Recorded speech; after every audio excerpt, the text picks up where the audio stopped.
Boyeng Rimulya nagpakita na, itinanggi na ospital. Paiimbestigahan sa NBI ang nagpakilala ay nagpakalat ng balita.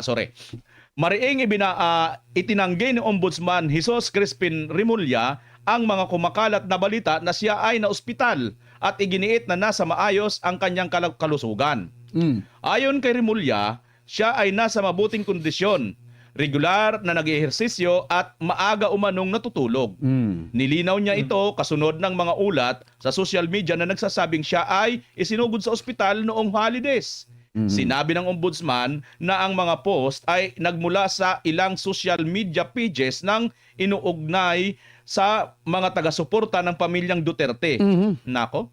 Dahil dito, inatasan niya ang National Bureau of Investigation o NBI na imbestigahan ang pinagmulan ng mga umano'y maling impormasyon. Ayon kay Rimulya, posibleng pumasok ang isyo sa cyber libel at hindi na umano ito maaaring palampasin dahil nagiging paulit-ulit na pattern. Una nang itinanggi ni Rimulya ang mga chismis noong nakaraang linggo, gayon din ang kanyang kapatid na si Interior Secretary John Vic Rimulya. Partner, Bisdak at Partner Dan, anong masasabi niyo rito? Well, nagulat ako dito sa pahayag na naman ni Ombudsman Rimulya. Pero, ang sabi niya, paiimbestigahan niya yung mga nagpakalat na siya di umano ay na-hospital. Dahil, totoo, hindi naman daw siya na-hospital. At parang pinupunto niya rito na mga DDS. Ang tanong dito, Secretary Crispin Boyeng Rimulya, kung sakasakali po ba para maging fair and square tayo, kaya mo bang paimbestigahan din yung mga nagpapakalat ng fake news laban po kay Sara Duterte sa Vice President? Para lang masigurado natin na talaga ang concern po ninyo is about sa mga pagbibigay ng disinformation, fake news, o dahil lang ito ay kinakabahan kayo na baka matulad ho kayo doon sa isang kongresista na imbes na kaawaan kayo, di ba? Ang nangyari, binas po ng taong bayan. Kasi napansin ko, dinikit na naman yung Duterte. Ang tanong dito, kung meron po bang maglabas ng mga fake news na hindi po galing sa Duterte, ng di umanong pinost. Halimbawa, marami nagpapakal kayo sa social media. Paiimbestigahan po ba ninyo, Mr. Crispin Boyeng Rimulya sa NBI? Isa ho sa mga katanungan ko sa inyo yan. Pangalawa, wag naman po kayong maging onion skin, balat sibuyas. Napakasensitibo nyo naman po. Bakit? May kasabihan tayo, ganyan daw tagang tumatanda. Pag matanda at malapit ka ng kunin ni Lord, talaga ho nagiging sensitibo ka na. Partner Bisdak? Alam nyo po, ito ay pananakot lang din po ito. May statement ni Ombudsman Boyeng Rimulya sa mga nagkikriticize sa gobyerno, nagkikriticize sa kanya. Tapos mga Duterte diehard supporters agad ang pinupuntaryan niya na nagpapakalat ng mga maling impormasyon na di umano siya ay na-hospital. Alam niyo po, pag ikaw ay public servant, open ka dapat sa mga kritiko mo Kasi parte yan ng buhay mo, pinasok mo yung pagiging public servant. So natural, merong magkikriticize sa inyo at magpupunaho sa inyo. Mantakin mo pinagatunan mo pa ito ng pansin na nagpaimbestiga na talaga siya. So ibig sabihin, gumastos na po ang gobyerno, ang taong bayan ng pera para imbestigahan lamang kung sino po yung nagpapakalat ng mga maling impormasyon na di umano'y nakaratay na po siya sa ospital.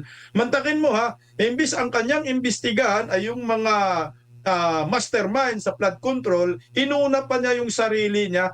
Wala kaming pakialam, Ombudsman Boyeng, sa sarili mo. Ang pakialam namin, gampanan mo yung trabaho mo bilang isang ombudsman, tanod bayan na nagbabantay sa kaban ng bayan. Na para bang pag umasta si Ombudsman Boyeng Rimulya, siya pa rin yung Department of Justice Secretary. Mantakin mo, inutos daw niya sa National Bureau of Investigation na imbestigahan yung mga nagpapakalat ng maling impormasyon na siya ay na-ospital. Anak ng kagwang sa panahon ni former President Duterte. Kahit hanggang ngayon, nakailang bisis po pinatay si Tatay Digong sa social media. Pinaimbestigahan ba ho ito ni Tatay Digong na kung sino ang nagpapakalat ng mga maling impormasyon? Kahit si Pastor Apollo Sikibuloy, pinatay din sa social media. Pinaimbestigahan po ba ito? Kahit si Vice President Inday Sara, pare-pareho po ang Duterte ay biktima rin po ng maling impormasyon. Itong si Buying, napisil ang kunti ng mga baser, mangyak-ngyak niya, iyakin masyado, onion skin, para bang hindi siya public servant.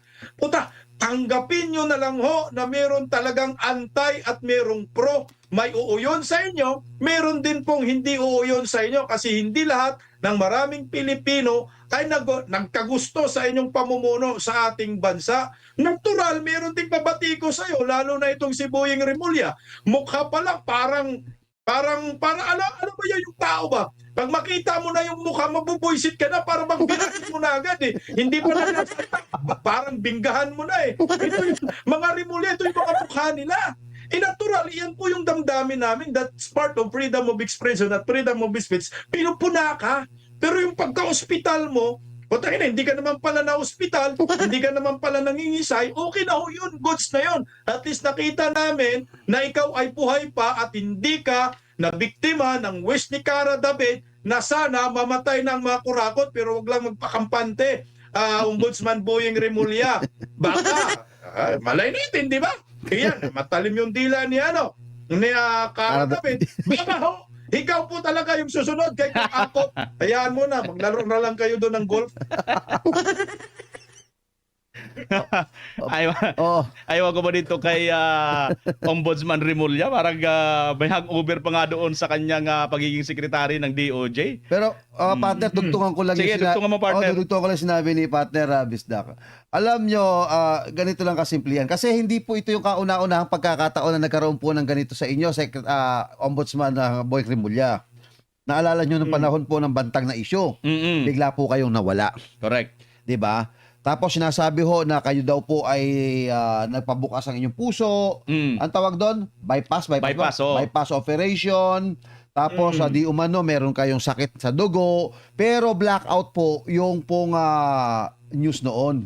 Hindi kayo naglumabas, ang tagal nyo lumabas. Tapos nung lumabas kayo, nangingitim pa po kayo. At wala kayong inamin. Sinabi nyo, may pa lang ako. Pero later on, inamin nyo rin po na kayo po ay may cancer sa dugo. At meron po kayong, yun nga, yung puso ninyo, di baterya na nga lang, siguro, sana ho, hindi made in China. Pero matitibay ho made in China na battery. Sana ho, hindi ho abutan ho ng paglobat ng battery ho ng puso ninyo, ay mabuhay pa po kayo ng mahaba. Para ho, baka sabihin natin, pinagdadasal natin eh. Pero kung aabutin na ho kayo ng oras yun, mamamatay na ho yung battery nyo, congratulations, nagpa-practice na po siya ng golf. Kasi sabi ni Congressman Akop, eto totoo naman partner, di ba? Sabi ni Akop, mahilig sa golf. Sabi ni Abante, si Akop bago siya namatay, nagpa-practice ng golf eh. Kaya di ba nung nakaraan sabi niya si Ombudsman Boyeng Remulla, nag-golf pa tsaka kumain siya ng sinigang. Di ba? Kaya siguro nagpi-prepare na po siya para doon sa pagkikita ko sa kasakali nito hong si Congressman Akop at saka ho ni Boyeng. At makailang hole kaya kayo dyan, hindi ko alam, basta ako pupusta po ako sa inyo, alam ko, mahusay po kayong mag-golf. Sana magkita na po kayo ni Congressman Akop. Partner, lilinangin natin partner to kasi tayo yung pinagbintangan ni Ombudsman Boyeng na nagpapakalat daw ng maling impormasyon. Ako sa akin sa channel ko, sa totoo lang, sa mainstream media ko po ito na laman. Sa mainstream media ko po kinuha yung source at content ko na di umano'y si Boyeng na ospital. Itong mga mainstream media, tayo yung pinagbuntungan ng sisi na tayo ang nagpapakalat ng maling impormasyon na si Boyeng ay na ospital. Iba kayo mga mainstream media, except sa SME9, Net 25, sila po yung nagpapakalat na di umano si Boyeng ay na ospital. Parang na-sit up tayo dito eh. Tayo yung mga didis. Di ba partner, di ba? Tayo naman mga didis ay kinukontent natin kasi si Boyeng, ang daming galit yan. Pambihira naman hindi lang naman tayo yung galit yan. Halos buong Pilipinas galit dyan kay Boyeng eh. Kaya kinukontent natin na di umano'y si Boyeng na ospital, nag-trending. Sa inyo yata nag-trending, sa akin din nag-trending. Ang ano ko doon, sinasabi ko na, buhay pa ba si Boyeng? Si Boyeng na ba yung susunod sa wish ni Cara David? Kasi nga partner, pag ang politiko ngayon namamatay, ay binabas. Kaya nga dapat kumapit ka, Boyeng, wag ka muna. Wag ka muna. Wag muna, wag muna, wag muna. Oo, wag muna, wag muna. Ito yung pinakamalaking problema ngayon ng mga politiko, lalo na yung meron din yata na medyo mahina na ang kalagayan eh. Nandun sa Pampanga ba yun? Si Kong Hong, ano? Hindi. Si Kong Hong Sambales yan. Si Kong Hong. Yung nangangayayat na. Sambales si Kong Hong. Nangangayat na eh. Kaya kumapit mo kayo kasi pag namatay kayo, masasama kayo sa listahan. Payat na payat, ano? David, mamatay na mga kurakot. Kaya huwag kayong mamatay, mabuhay pa kayo. Wag. Payat na payat, idol. Sige. Napansin ko, payat na payat. Hindi kayo, kaya sobrang pangayayat mo, kaya iniwan siya ni Aiko Melendez. Di ba? Naging ano ni Aiko yan. Baka sobrang, ano ko lang. Si Kong Hong, taga Sambales po, taga Sambales. Partner, may dagdag lang ako dyan sa mga komentaryo ninyo. Bakit kasi tayo ganito kabilis mag-react kay Boyeng tuwing nawawala siya sa limelight? Matatandaan natin mga kapartner kasi itong si Boyeng Palasyo, dapat siya na rin ang nandyan eh. Ganyan po ito si Boyeng. Kaya nung pa yan sa issue ng bantag eh. Hindi ko makakalimutan yung sinabi niya noon na bantag, face the music. Pero wala pang ano yan mga kapartner Wala pang warrant of arrest si Bantag that time. Pinapasuko niya na. Pinapasuko niya na. So paano ka susuko kung wala ka naman warrant of arrest, no? So from there, naging history na sa kanya ito na talagang hinahanap-hanap siya. Boyeng, alam mo sa totoo lang, maraming mga nagmamahal sa yung mga Pilipino, lalo na yung mga Duterte supporters kasi hinahanap ka eh. Di ba? Pater, paano to talagang alam mo Pater si Ombudsman Remulla. Alam mo ito sa masasabi ko lang. Hindi ko makakalimutan sa iyo, alam mo, ang hindi ko tumatak sa kaisipan ko pag sinabing Jesus Crispin Boyeng Remulla, si Ngongo. Si Kataroha. Alam mo sabi ni kay Kataroha? Confirm na si Kataroha nando doon sa Poso Negro.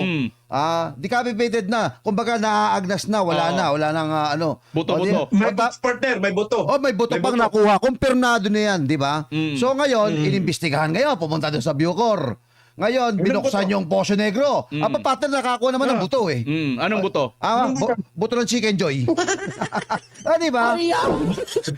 Hindi yan ang... Buto ng mga inasar. Eto, pangalawa pa. I remember, yung hinahanap ko nung kay Boyeng Remulla, yung tatlong petsang binanggit niya nung kay Bantag pa noon. Kasi ito, pinag-usapan about sa fake news.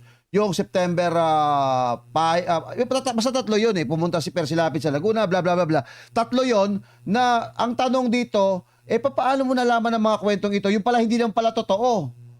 Di ba? Kaya eto namimiss po namin kayo, Ombudsman. Malay mo, eto si BMR maging congressman, kayo pa rin po ombudsman. Huwag niyo lang po kakasuhan. At si BMR si Bistak naman ay maging congressman, baka kayo pa rin po ombudsman. Huwag niyo kakasuhan. Peace po tayo. Bati tayo, bati. Kontraktor na lang ako, partner. Partner, linawin natin na hindi po tayo nagdadasal na si Ombudsman Boyeng Remulla mamatay na. Pero partner, ang dasal natin, kapit lang sila dapat. Kapit lang. Kapit lang kasi nga hindi ka pwedeng mamatay, Ombudsman Boyeng. Gusto pa namin makulong yung mga kurakot, mastermind. Ipakulong mo, Ombudsman Boyeng, lahat ang mga yan. Si Martin Romualdez, si Saldico, si Sandro Marcos, Lisa Marcos, tiamo mo, Ombudsman Boyeng, ipakulong mo. Kailangan po namin yan kasi galit na talaga ang taong bayan ngayon dahil hanggang ngayon, ang mastermind hindi pa rin nakakasuhan at hindi pa rin po nakukulong. Kaya kumapit ka, Ombudsman Boyeng. Hindi po kami nagdadasal na mamatay ka at lalong hindi po kami nagpapakalat ng fake news na ikaw ay nakaratay na sa ospital kasi maraming matutuwa pag nangyari yan. Matutuwa yung supporter si General Bantag, mga taga Baguio, mga Igorot. Diba? Mga iwi Igorot Warriors International. Matutuwa yung mga supporters ni Arnie Tibes. Yun! Diyari tayo dyan. Matutuwa yung mga supporters ni Pastor Apollo si Kibuli. Naman! Huwag ka muna. Maraming magpalitson. Baka pista yan. Taga-Davao. Mga Duterte diehard supporters. Huwag muna kumapit ka. Baka magpalitson ng baka sila dun sa Davao. Pati buhaya, partner. Pater. Pater, tutugtong ako bago bigay kay Pater BMR Sige, sige. Partner BMR, pasensya na. Okay lang. Kasi si partner ko hindi porke nakaitim po kami, pinagluluksa na po namin kayo ha. Hindi po ganoon ha. Secretary Boying Rimulya, alam namin mahal ka namin. Ipagdarasal ka nga namin eh. Ang nangyayari kasi ngayon, partner, ganito ba ang ugali ng mga Rimulya? Oy, mga taga Cavite, sabihin nyo, ganito ba ang ugali ng mga Rimulya? Kapag kinanti mo ang Rimulya, kinakailangan may ribat agad, may balik. Kaya hindi ako nagtataka, yung matindi hong tumira ho dito kasi binabalikan dito yung mga nagpo-post sa social media, binabanata ngayon, ang gamit ho ngayon ni Ombudsman Rimulya is batas. Naalala ko itong taong ito na tumira sa kanya. Napakawalang hiya ika na itong congressman na ito. Bastos ika. Walang na manners. Habang nagpapatugtog ang bayang magiliw, mga kababayan. Anong ginagawa ho ni Jesus Crispin Boying Rimulya na siya ho congressman pa? Na kayo ko, akala ko nagdadasal. Yung pala pumipirma. Sino ho ang nagsiwalat niyan? Si Percy Lapid. Di ba? Marami pong binulgar si Percy Lapid dito sa mamang ito. Ngayon, ano nangyari kay Percy Lapid? Hindi nga lang dinimanda si Percy Lapid. Pero nanahimik habang buhay. Ngayon, kung pinapakita ho mga ng Rimulya na ganitong pag-uugali ho, nasa posisyon kayo, ginagamit nyo ho yung kapangyarihan, baka nakakalimutan po ninyo. Public servant po kayo. Huwag po kayong maging balat sibuyas. Ang sibuyas po, masarap po yan, panggisa. Pero yung balat, walang kwenta. Huwag nyo pong gayahin po yung balat sibuyas, Mr. Ombudsman. Oo, tama ka dyan, partner, At bago yan, batiin ko muna si Tibalaw. Tibalaw, maraming salamat po. Nagpakulay siya dyan sa Hong Kong. Nandyan siya ngayon. Partner, ako kay Boyeng, simple lang. Ang komentaryo ko sa kanya, napakaigsi lang.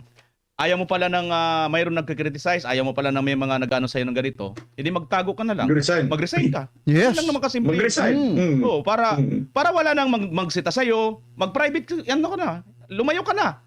Punta ka na sa ibang bansa o kaya ano ka na sa resort mo. Ganun lang. Kasi ayaw mo naman pala ng may pupuna sa'yo eh. Kasi dito sa gobyerno, artista ka man, politiko ka man, public servant ka man, ano man ang posisyon mo, basta public servant ka, natural, mayroon talaga sa'yong magpupuna. Bakit? Kasi taxpayer ng bayan ang sinusweldo sa inyo. Correct. Partner, may dagdag pa kayo? Ang pinaka binibiliban ko lang po na politiko na kahit anong batiko sa kanila, anong pangungutya sa kanilang pamilya, sasabihan na nga may kabit, merong kalaguyo, mamamatay tao, may sinasabihan pa nga drug lord daw. Alam mo sinong pamilya na ganyan? Sino, partner? Bilib ako sa mga Duterte, hindi sila nagpa-file ng kaso. Correct, Hindi partner. sila nagpa-file. Talagang binavalue po nila yung Article 3, freedom of expression at freedom of speech. Wala silang pakialam sa mga bumabatikos, basta kami magtatrabaho ng tapat, magsiservisyo para sa bayan. Ganito ho sana mga public servant partner. Correct. Article 3, Section 4, laging nababanggit yan, partner ni Tatay Digong, sa mga rally na atin pong nasasamahan. Sabi ni Tatay Digong, karapatan natin magsalita at magtipon ng mapayapa at ilabas ang ating mga hinaing. Kaya nakaka-amaze na mayroong isang alagad ng publiko na nirerespeto yung karapatan ng mga nagpapasweldo sa kanila, partner.